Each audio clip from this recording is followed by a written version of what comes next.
Prendre le temps de marcher et de contempler, voilà un exercice auquel se livre sûrement l'homme que nous allons découvrir maintenant. Il est graphiste, illustrateur et il a posé son regard lumineux sur le port de la Palisse. Le port Atlantique a toujours attiré Jordan Gentès. Une enceinte quasi impénétrable qu'il a la chance de parcourir.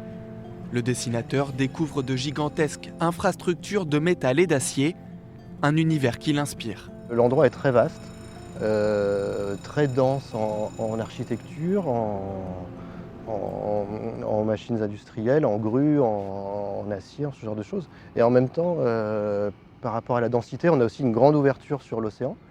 Et c'est un endroit qui est assez agréable pour moi en fait. C'est dans son atelier de Dompierre-sur-Mer que l'artiste de 36 ans a créé l'exposition Port en automne, grâce à ses deux techniques favorites. Sur la feuille de dessin, sa plume trace d'abord les lignes quasi géométriques des grues ou des bateaux, que la gouache jaune, bleue et rouge vient ensuite révéler.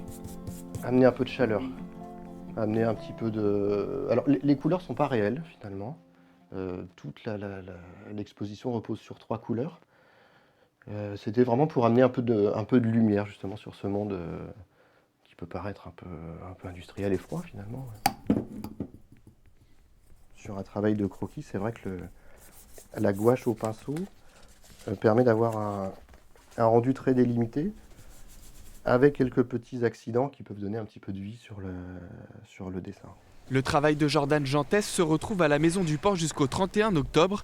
Une balade autour de 10 endroits emblématiques du port. Il y aurait pu en avoir bien plus. C'était après, je dirais pas infini, mais on peut toujours trouver un détail à croquer ou quelque chose. Mais bon, je pense qu'on avait une représentation de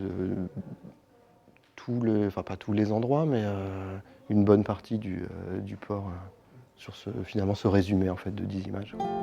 Le port Atlantique va continuer d'inspirer Jordan Gentès. Ce sera le point de départ d'un roman policier illustré qu'il prépare actuellement.